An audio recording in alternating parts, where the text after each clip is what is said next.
Comenzamos.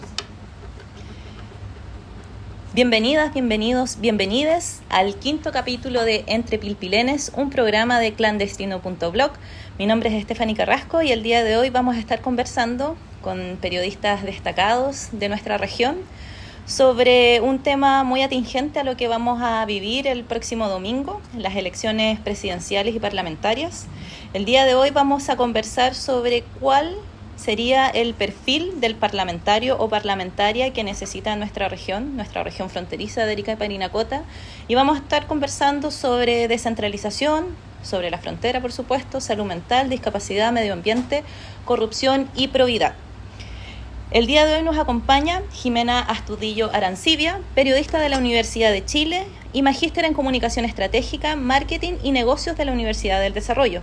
Su carrera profesional la ha desarrollado en la región de Arica y Parinacota, desempeñándose en medios como La Estrella de Arica, como corresponsal en los diarios La Tercera y La Cuarta. También ha explorado las comunicaciones corporativas, trabajando como asesora comunicacional en las Secretarías Regionales Ministeriales de Obras Públicas, de Gobierno y del Trabajo y Previsión Social, además de la Municipalidad de Putre, y como ejecutiva de asuntos corporativos en la empresa portuaria Arica EPA. Actualmente ejerce como editora del innovador proyecto de periodismo regional, el Net Newsletter semanal Aquí Arica, del diario electrónico El Mostrador, donde se abordan temáticas fronterizas de desarrollo regional, políticas, conflictos medioambientales, crimen organizado, casos judiciales y temas culturales y deportivos. Bienvenida, Jimena, ¿cómo estás? Muchas gracias por la invitación. La verdad, estoy un poco sorprendida, pero muy agradecida que nos den esta oportunidad, sobre todo en esta coyuntura en que estoy hoy yo trabajando con un periodismo independiente, con un medio emergente, como ustedes lo describen, así que apoyándolos también a ustedes en esto de estas sinergias de poder conversar también entre periodistas, que hace muy bien. Exacto. También nos acompaña Héctor Mérida Céspedes, periodista con una amplia trayectoria en medios de comunicación y en difusión institucional, especialmente en temas políticos. Además, es un histórico fotoperiodista. Bienvenido, Héctor, ¿cómo estás? Muchas gracias a ustedes por la invitación a este programa. Destaco que es una gran iniciativa que intenta retomar o fortalecer la línea del periodismo crítico, que es algo que hace falta no solo a nuestra comunidad, sino en todas partes. Así es. Y bueno, a propósito de esta mirada reflexiva, esta mirada crítica que queremos impulsar en la comunidad a través de los medios independientes, empecemos a conversar sobre lo que nos atinge, que es las elecciones parlamentarias. Y bueno, nosotros somos una ciudad, una región extrema, bien alejada de la centralidad, con bastantes dificultades para poder alcanzar el desarrollo, y en ese sentido preguntarles cuáles son las principales características que debería abordar un parlamentario para poder impulsar ese desarrollo o impulsar esa descentralización que necesitamos en la región, tomando en cuenta que también estamos en un proceso en que progresivamente se están entregando facultades a los gobiernos regionales, pero ha ido bastante lento eso. Sí, bueno, la verdad es que nos la pusiste difícil, Stephanie, porque así como el candidato ideal es como el periodista ideal, tampoco existe, ¿no? Y uno se gana amores y también bastante odios en esta tarea de hacer periodismo independiente. Pero cierto que estábamos hablando antes con Héctor, contigo, respecto de que efectivamente el candidato va a tener varios cercos que va a tener que zanjar, sea cual sea, de derecha, izquierda, porque aquí está en juego el poder. Y entonces el poder tiene ciertos límites desde el centro, hacia quien viene incluso de una región tan extrema y tan alejada de los centros políticos. Arica y Parinacota, y disculpen los auditores, pero es un territorio irrelevante cuando tiene que mover la aguja electoral. Y también esa es una clave que de alguna manera se tiene que leer aquí respecto de cuánto ideal y cuánto tiene que negociar cuando llega a un mundo donde hay muchos tiburones disponibles además a poner su agenda, que no es solamente la agenda regional, sino también la agenda del poder político y económico. Así que hay que partir también con una cuota de realismo, que podemos diseñar un perfil, es como el consumidor ideal, si lo trasladamos al marketing, pero ese consumidor está lleno de cosas alrededor que pueden afectar justamente que se vaya hacia un lado, incluso una falla de una empresa, inmediatamente a lo mejor lo castiga el producto cambiándolo. Así que, bueno, te cedo aquí, querido Héctor, también tu apreciación, ¿cuál es sobre esto? Este dilema que nos plantea la Stephanie. Tengo que decir que afortunadamente he tenido una experiencia larguísima en política y periodismo, y política y comunicaciones. Yo fui asesor de parlamentario muchos años, he trabajado en muchas campañas políticas, he visto el trabajo desde dentro y desde fuera. Y con esa experiencia puedo decir de que el problema político de Arica no son los candidatos. El problema político de Arica son los ariqueños. Wow. Todos. Los ariqueños eligen democráticamente, hay un sistema hecho para que los ariqueños elijan y que gane el que tenga más votos. Cada persona tiene un poder, un trocito de poder. ¿Y cómo han ejercido los ariqueños ese poder? Como lo hemos visto hasta ahora. Eligieron en el año 2000 por ahí al Fernando Flores, un tipo que vino y dijo: a ustedes no me interesan, ustedes no yo Arica para mí nada, pero estoy acá y porque quiero ser senador. Porque quiero ser senador y pido que voten por mí, pues.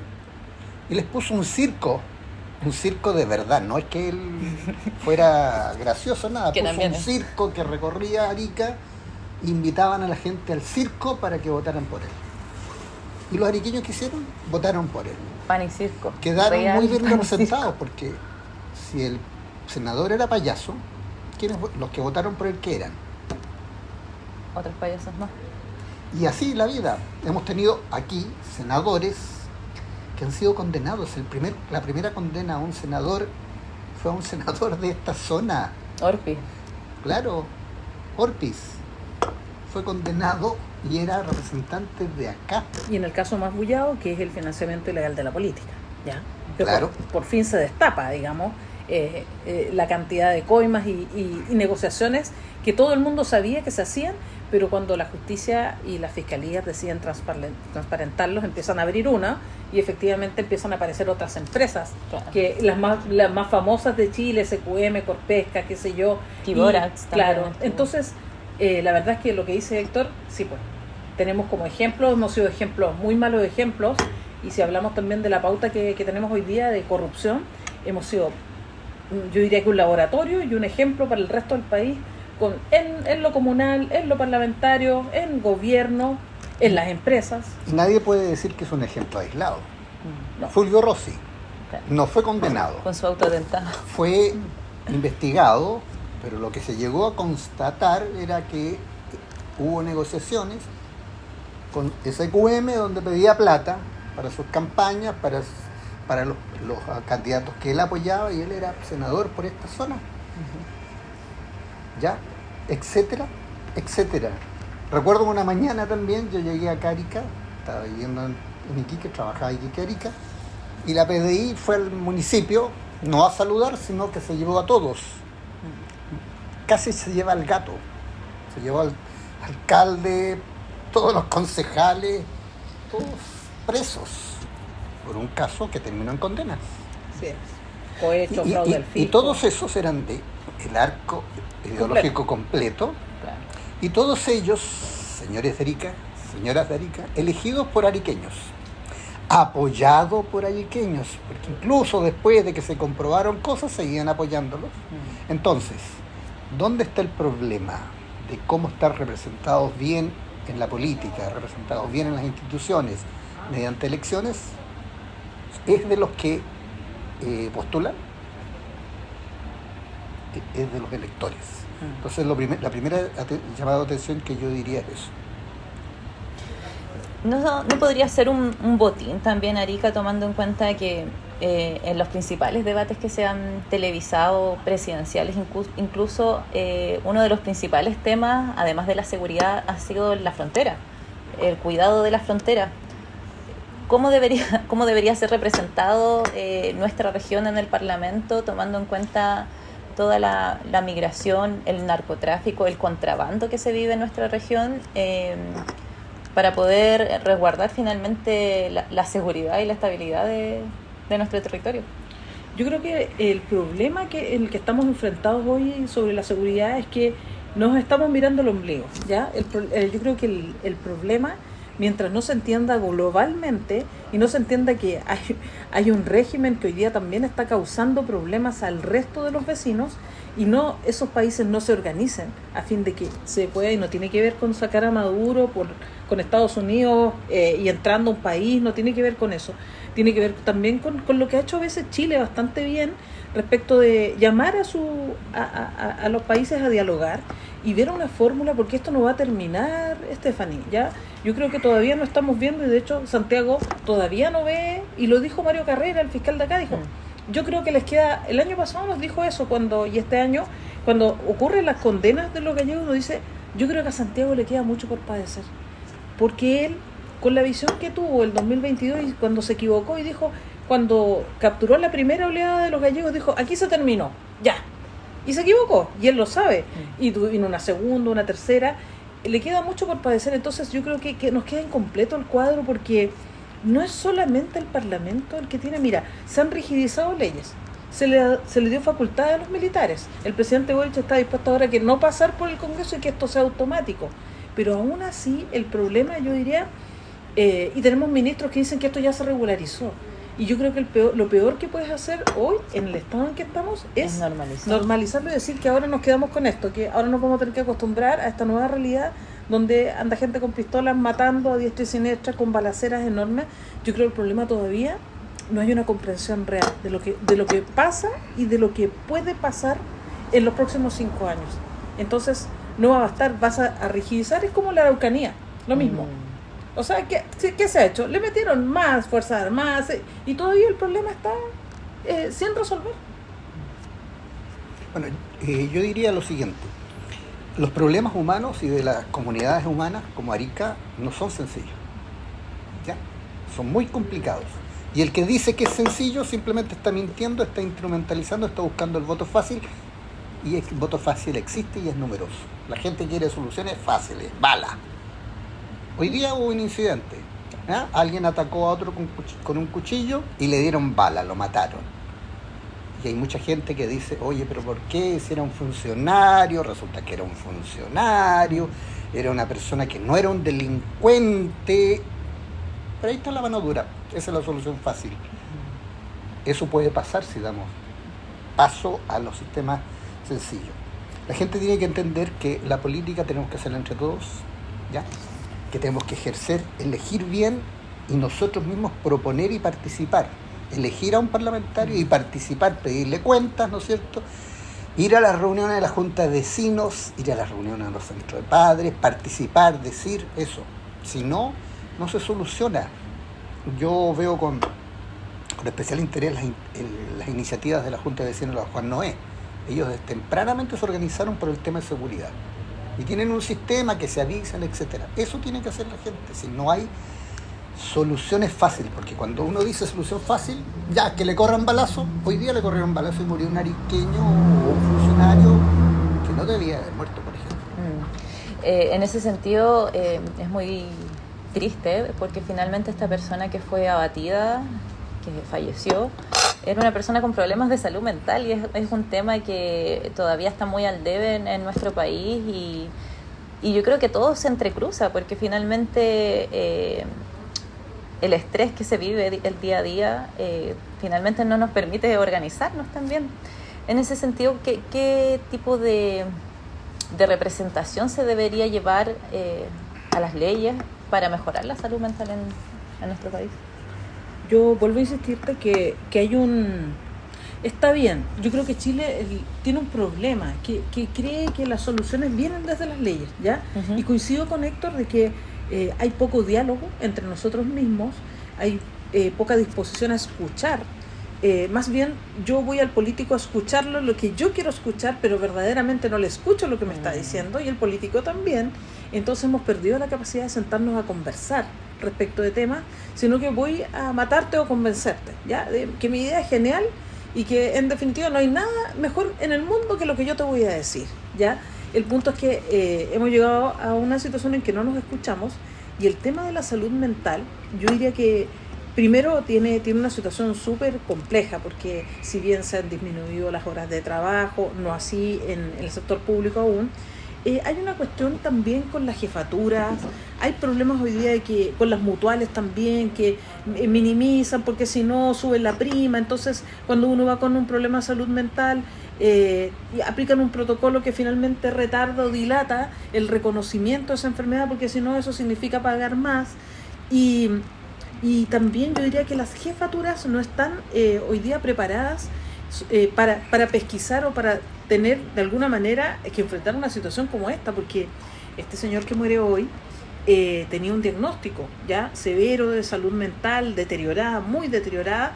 Entonces hoy llega y se tiene que enfrentar a su jefe y su jefe le tiene que notificar una medida drástica. Y eso provoca su ira, se descompensa y lo que ocurre es que esos son muchos casos. O sea, hemos visto lo que pasó con McDonald's en estos días. También hay una trabajadora que desaparece y se desata toda una furia y luego despiden a los trabajadores que alentaron esa movilización. Entonces te das cuenta que hay una situación como muy punitiva y no hay un reconocimiento, hay poco estudio, poco reconocimiento, y por último, la gente empieza a aislar a estas personas.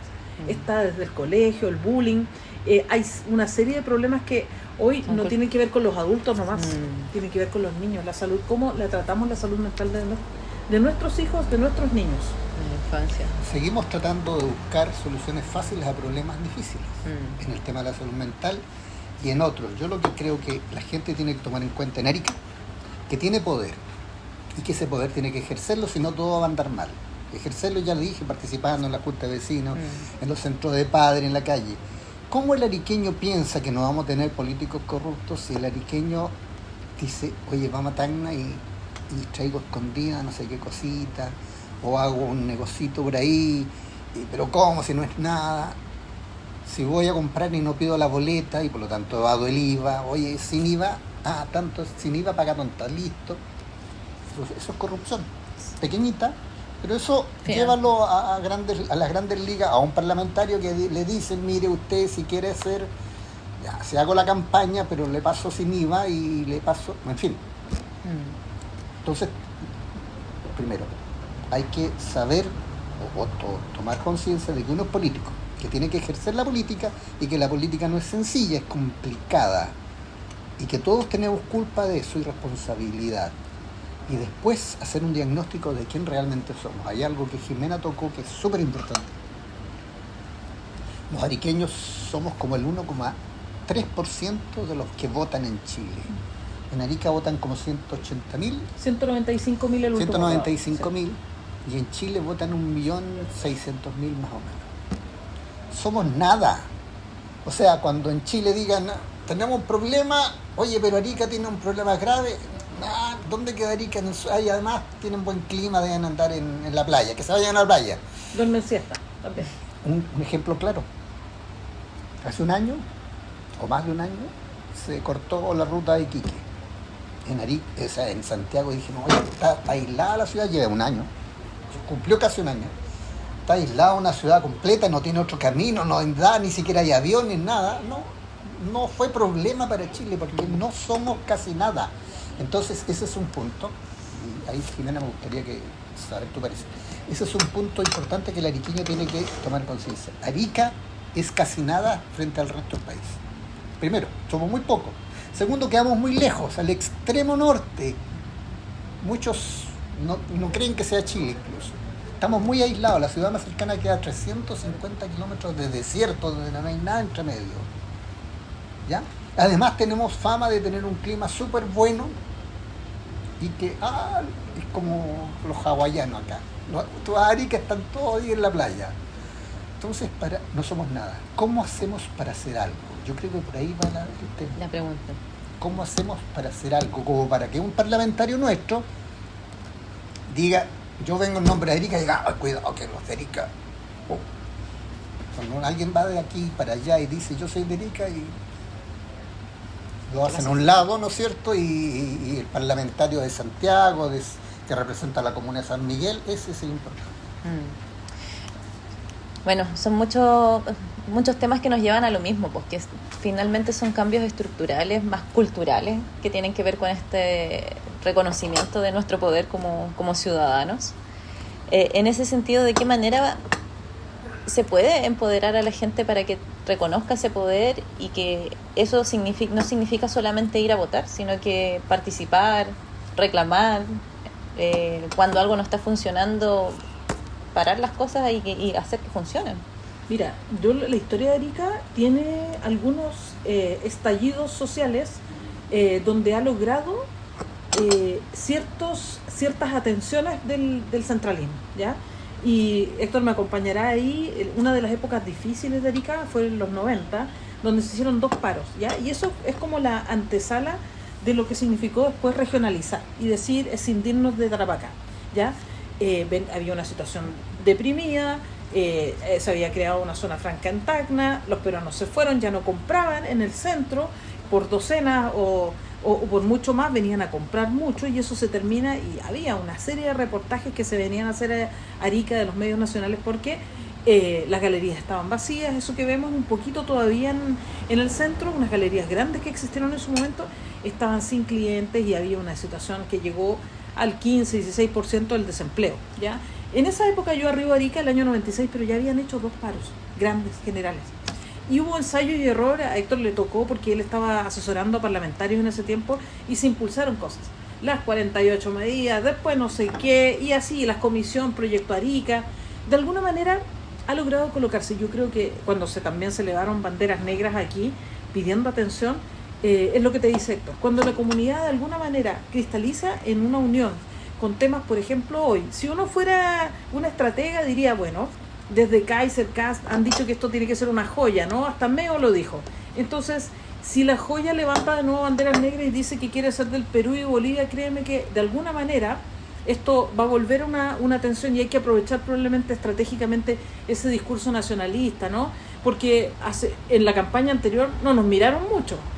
En esta hemos estado de vedette. Entonces hay que buscar la clave, la verdad, respecto de que esa tensión, cobrarles el compromiso a todos los que nos dijeron que iban a cuidarnos, que quieren que seamos una joyita, que los 100 años para mí yo creo que son de anexión al territorio chileno y de paz, no de celebrar una guerra, sino que eso creo que debe ser una oportunidad para que Arica y Parinacota puedan tener un reverdecer. Creo yo que si nosotros impulsamos un movimiento así, probablemente la atención va a ser de otra manera. O sea, va a haber un conflicto probablemente, pero también generar una corriente de eso. Yo creo que eso no ha aprendido aquí, falta conocimiento de la historia, hay que impulsar, hay que trabajar en ese, hacer un movimiento, porque los magallánicos lo hacen, lo tienen, sí, lo han logrado. ¿Por qué nosotros no? Yo estoy de acuerdo con eso bastante, y hay muestras históricas al respecto. Ya dije, la gente tiene que participar en política y organizarse, porque solo no sirve, ni grupitos chicos no sirven, todos, o la gran mayoría. Y Arica ha dado ejemplos muy afortunados de eso. Primero, la Junta de Adelanto. No diré que es una maravilla, yo conozco cositas bien turbias de la Junta de Adelanto. Como en toda cosa humana, hay lugar para trampa, ¿ya? Pero la Junta de Adelanto era que cierta cantidad de recursos que normalmente se iban al centro del país y de allí se redistribuían, no, se quedaban acá y decían los ariqueños tienen asegurado tal porcentaje de tal impuesto acá. Y los ariqueños deciden, representantes del gobierno, de los sindicatos, de los empresarios, de las instituciones. Era como una asamblea constituyente. Claro. Exacto. Y ellos decidían. Y ellos decían, mira, nosotros vamos a gastar en grande. Cuando la UTA tenía la escuela de música, la UTA dijo a la Junta de Adelanto, necesitamos tales cosas, entre esas un piano. ¿Qué dijo la Junta de Adelanto? ¿Cuál es el mejor piano que existe en el mundo? Lo compraron. Es un piano Steinway, que en Chile creo que hay 2 o 3, nada más, que todo el mundo lo hubiera querido. Queremos una piscina. Esa piscina que tenemos nosotros, que está medio en ruina, no la tiene nadie en Chile. Nadie, nunca. O sea, se hicieron las cosas bien. Otro ejemplo, en dictadura, en los años 80, Arica llegó a tener acá un 34% de desempleo. 1 de cada 3 ariqueños no tenía empleo, y eso que estaba el PEM y el POG. Era una ruina. Ya. Eso motivó que la gente se organizara, y aquí las protestas más grandes contra el régimen militar, civil militar, eran en Santiago, Valparaíso, Punta Arenas y Arica. Arica con un 1%, un 2% de la población nacional, aislado en una zona militarizada, pero protestaba. Los ariqueños se organizaban y protestaban. Aquí. Luego, terminó la dictadura, estaba el problema desde la dictadura, y es un capítulo bastante turbio. La aparición de la pasta base fue en los años 80. Ya. Hay testimonios que dicen que la pasta base fue introducida a propósito, ya para callar las protestas. Pero el caso es que la pasta base apareció en Arica a fines de los 80 y en los 90, apenas asumió el nuevo gobierno, las primeras marchas, porque eran que Arica no quería drogas, las autoridades tuvieron que canalizar un movimiento organizado de los ariqueños que todos coincidieron, no las drogas. Hubo marchas con autoridades presentes poco menos que un 7 de junio, al pie del morro, la gente desfilando con el letrero, no queremos droga. O sea, los ariqueños pueden hacer eso. Después contra el malatión, el pesticida con que se bombardeó Arica, también. Y después las otras movilizaciones en los años 90. Los iquiqueños también salieron, por ejemplo, con banderas negras. Si las cosas en política no se regalan. No. Tú no vas a decir que de Santiago te dicen, Arica, ¿qué quiere? No. Lamentablemente, o tal vez no tan lamentable, hay que exigirla con fuerza. Si Arica se paraliza, no paralizar para afectarnos nosotros mismos, paralizar para afectarlos a otros, a los de Santiago, sí, ahí van a decir, oye, pero si no, somos... pero están en la playa, ya se les va a pasar. Bueno, igual se han minimizado demasiado todas las movilizaciones sociales post estallido social del 2019, post pandemia, y ahora las movilizaciones mínimas que han habido de gremios, de organizaciones medioambientales, no van más de 100, 200 personas. Es que también tienen a gente que antes era activista y ahora está ejerciendo poder desde el gobierno. Entonces también ahí hay una situación, un juego medio pernicioso, porque tienen hoy día cuotas de poder en el Ejecutivo y negocian de alguna manera. Entonces la protesta, la verdad, tiene poca potencia por eso. Y por eso hay que volver de nuevo a trabajar con la ciudadanía, porque si no, como dice Héctor, anda cada uno en lo suyo, cuidando sus cuotas, ¿ya? Ten por seguro que si estas autoridades, muchos han trabajado este tema con la ciudadanía, viene la derecha, lo más probable es que veamos de nuevo un reverdecer de esas protestas, pero hay que saberlas conducir, no porque sí nomás, tienen que tener un sentido, porque cuando tú alojas todo el tema medioambiental está bien, pero tampoco le puedes decir en seco, porque hoy día tienes una ciudadanía que te pide mucho, ¿ya? Y te está diciendo, ya, usted, a mí me lo dicen, mis seguidores me dicen, ya, pero yo no como flamenco. Sí, pero ¿por qué llegamos a esto? Te estoy diciendo que los flamencos no es lo único. Ese paraje del Salar de Suriri es parte de los humedales y también parte del ciclo hídrico. Entonces, hay poca disposición a dialogar sobre eso, y por otro decir, no, mira, a mí me sirve que me den trabajo y me da lo mismo que pasen por encima de cosas. Entonces, ¿cómo vuelves a hacer el diálogo con la comunidad si más encima tienes autoridades que de alguna manera no calibran los conflictos sabiendo y teniendo mucha experiencia? Cuando llegamos al tema de Kiborax es porque alguien no calibró bien. Y está bien que CONAF exigiera lo que está exigiendo, pero hubo otros que tuvieron que ir acompañando este conflicto. Y no llegar a esto que cada cierto rato se nos están tomando la carretera internacional y nos dicen, que nos van a dejar sin empleo. Ya, pero ¿qué hacemos? Este gobierno va a dejar esto sin resolución, porque además esto está en sede judicial. Pero más allá de lo que decía un tribunal, que tiene que decir en consecuencia los antecedentes que estén allí, hay una cuestión que va a haber que hacer un abroche, porque si no es ahora, el mineral ese se va a acabar en algún momento. Sí. La Olexita se va a terminar, y esa gente, ¿qué te va a decir después? ¿O van a hacer un Huachipato 2? Y nadie está pensando en eso. Están en el cálculo pequeño e inmediato. Yo te decía que era importante que la comunidad se diera cuenta. Primero, que tiene poder, que ese poder sirve si se hace de manera comunitaria, si se ejerce bien, ¿ya? Pero también hay que definir tener claro quiénes somos. Somos apenas el 1,5% de la población de Chile, estamos lejos y estamos con playa, así que no nos toman en cuenta para nada. ¿Ya? Teniendo en cuenta eso, ¿qué podemos hacer aquí? ¿Cómo está nuestra comunidad? Yo escogí Arica para vivir. La escogí porque creo que tiene las mejores ventajas en muchas partes del mundo, en este rincón del planeta para vivir. ¿Ya? Es una ciudad amable, es una ciudad barata, es una ciudad que tiene muchos recursos para vivir bien, tiene playa, tiene clima, tiene un montón de cosas buenas. Pero los ariqueños siguen disconformes porque a veces miran realidades que no comprenden. Yo vengo de vivir en Iquique. Iquique, yo conocí Iquique en los años 70, era una aldea, no era ni siquiera ciudad. Ahora Iquique es una gran ciudad, pero es horrible su vida. Llegó el dinero, llegó la delincuencia, pero no solo la delincuencia, de otros que vienen a robar y que te asaltan en la esquina. Vienen a robar los grandotes también, ¿ya? Los grandes negocios turbios que hay ahí, pero además aparejado todos los vicios que tiene eso, el consumo de drogas, el consumo de alcohol, los accidentes de tránsito que son a cada rato, no son como en Arica una vez en la noche, ¿no? A cada rato son, porque eso trae aparejado. Y un ejemplo más, yo nací en Calama, de donde me vine. Calama es una ciudad que está en medio del desierto, en un oasis precioso, rodeado de gigantescas empresas mineras. Las más gigantescas del mundo del cobre están ahí. Rodean Calama. No son 2 o 3, son como 8. Al lado de Calama. De cobre, que vale ahora $6 en la libra. Uno pensaría que en Calama es como Dubái. Esos tipos tienen mucho dinero.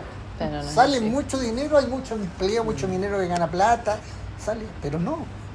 Calama es como Arica. Un poquito más, yo diría.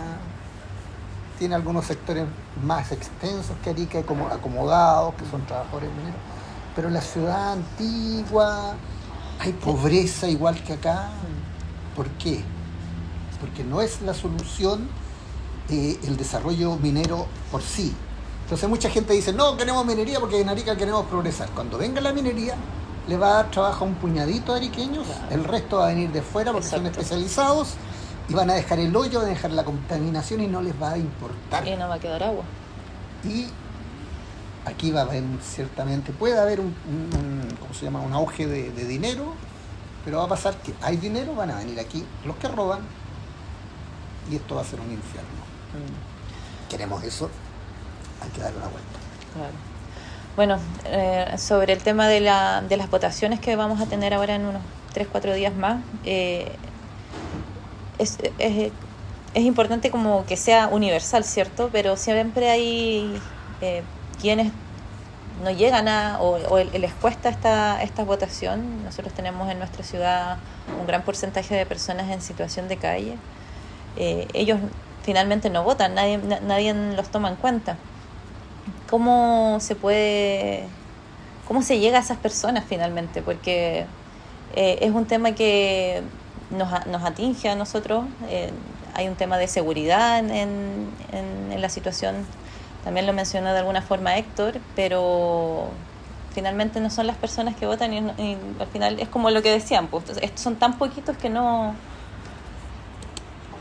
Bueno, se supone que, y no que se supone, hay una red que existe, ¿no? Que atiende a esas personas, sobre todo hay planes calle, hay algunas ONG que también trabajan muy bien eso.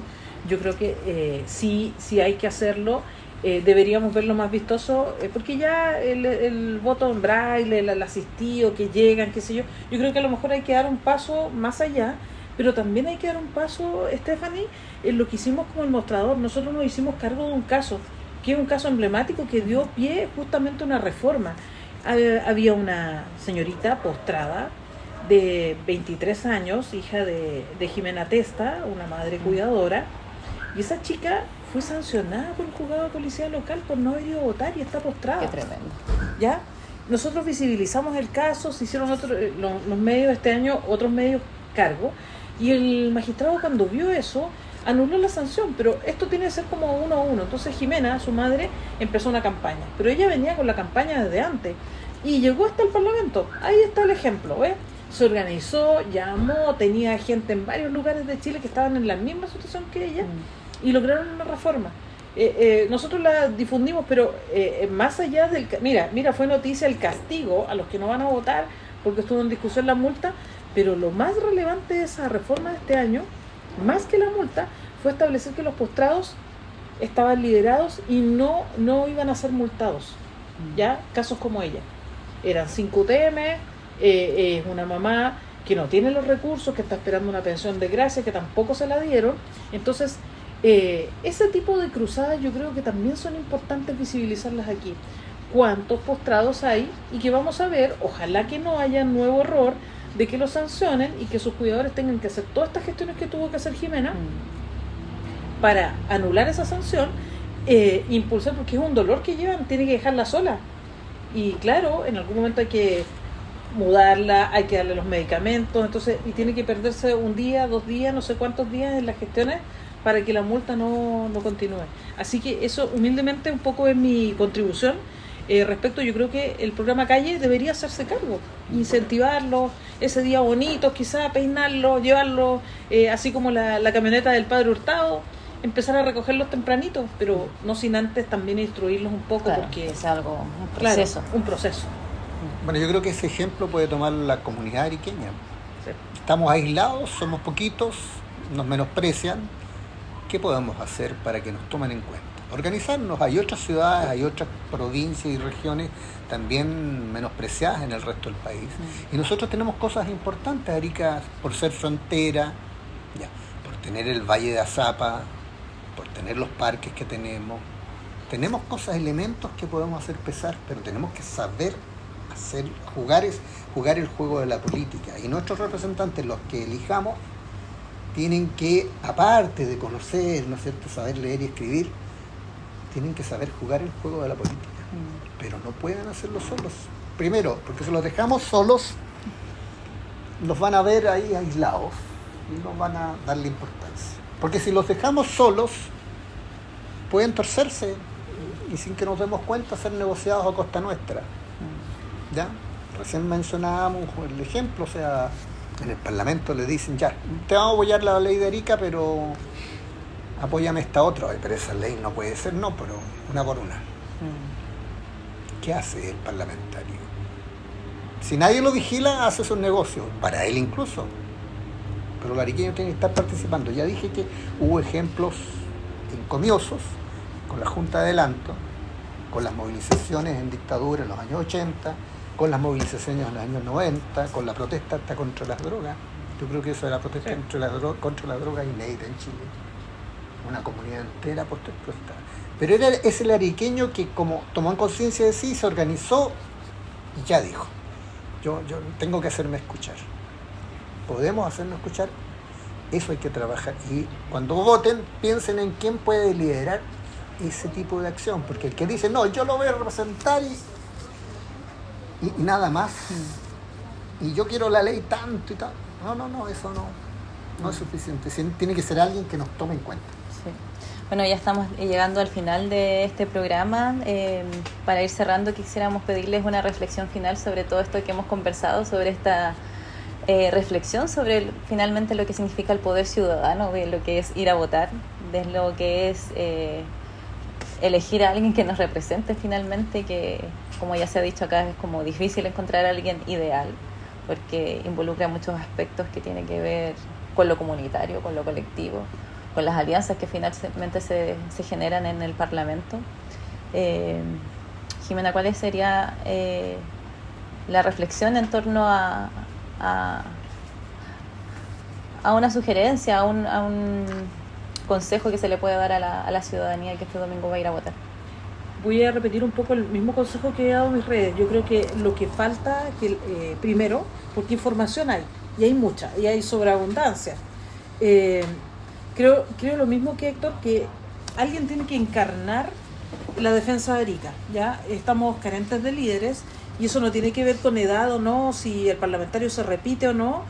Arica ha estado dando castigos sobre no repetición, pero quizás eso no sea la mejor variable para poder elegir a alguien, sino que alguien que encarne también cuál es el sueño que tengo yo. Preguntarme, ¿quiero empleo? Sí. Quiero también de alguna manera un hábitat saludable, medioambientalmente sustentable. ¿Qué es lo que quiero como ciudadano? ¿Y qué es lo que yo también estoy dispuesto? Y eso es lo que falta. Pido mucho, pero entrego bastante poco. a la sociedad. Y es lo que nos está faltando hoy día es la visión comunitaria, se ha perdido. Entonces, si le caen a los vecinos los delincuentes, pero sonó la alarma, yo no me voy a levantar. Ya hay ejemplos súper claros en algunos lugares que los vecinos se levantan, se organizan. Entonces, ahí yo diría que eso es ese eslabón que tuvimos en los 80, en los 90, como que se perdió. Y hay que recuperarla, desde mi punto de vista. No solamente lo que le vamos a exigir al parlamentario, sino también cuán dispuestos vamos a estar nosotros a ser honestos, ¿ya? Coherentes y también colaboradores con la autoridad. Y cuán transparente también, no solamente le vamos a exigir al parlamentario, sino también cuánto de transparencia vamos a aplicar en el desempeño de uno en la vida cotidiana. Porque pasa que estamos dispuestos a la trampa y eso también no es bueno en una sociedad, que nos acostumbramos a hacer trampa. Eso es lo que yo les podría decir desde lo que yo veo, y sé que hay gente muy dispuesta en eso. Lo que pasa es que falta cristalizar, hay un trabajo y que hay que hacer como sociedad, el como tejido comunidad. social. Sí, hay que trabajarlo. Yo soy optimista, al igual que Héctor, que Arica ha dado ciertas señales de cuando se unen, pasan cosas aquí. Okay. Eso me hizo acordar que yo fui candidato a diputado. Me había olvidado. Entre tantas cosas que hice, también fui candidato a diputado. Ahora, sobre la base de esa experiencia, además, yo diría que coincidimos bastante en que el ariqueño tiene que tomar protagonismo, exigir, elegir lo mejor posible, ver entre todas las figuras quién puede llevarnos a una conducción política, es decir, al manejo del poder en el Parlamento. Va a ser uno entre 155 diputados, ¿ah? Van a ser 2 o 3, ¿no es cierto? 3 entre 155 diputados, o sea, casi nada. Van a ser 2 entre 50 senadores, casi nada. Bueno, ¿quién nos puede representar mejor en eso? Pero, como decía Jimena, no solo que nos represente, sino que con quién yo voy a trabajar y le voy a decir, mire, yo soy presidente de la Junta de Vecinos y quiero cooperar con esto. Y segundo, ¿cómo coopero yo con mi familia y todo? Hay una cosa horrible de Arica, aunque en otras partes es peor, se diré también, pero el tema del aseo público. La gente se queja, Arica, ¿por qué cochino? Mira todas las esquinas. ¿Quiénes son los que dejan la basura en las esquinas? ¿Quiénes son los que tiran los papeles? Los mismos ariqueños, nosotros mismos. Y si no tiramos la basura, si no somos los que dejamos eso, somos los que permitimos, no le decimos ya vecina, ya pues deje de sacar la basura, no hay que los perros, sáquela cuando llegue. Estuve hace poco en la ciudad de Cochabamba, donde un primo, y a las 7:30 de la mañana yo noto que se levanta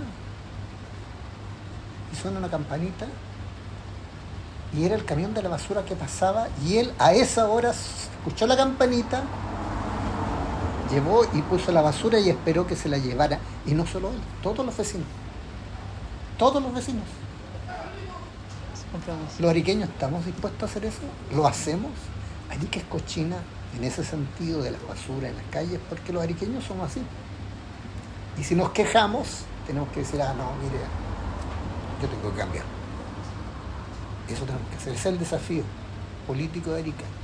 El ariqueño tiene que cambiar y hacer lo que quiere, apuntar y comprometerse con lo que exige. Muchas gracias, Héctor, muchas gracias, Jimena, por estar este día de hoy en Entre Pilpilenes, un capítulo de un programa de clandestino.blog. Agradecemos también a Don Derrola, que nos ha facilitado el espacio, nos ha auspiciado con una once, unos tecitos, y nos veremos en el próximo capítulo. Hasta pronto.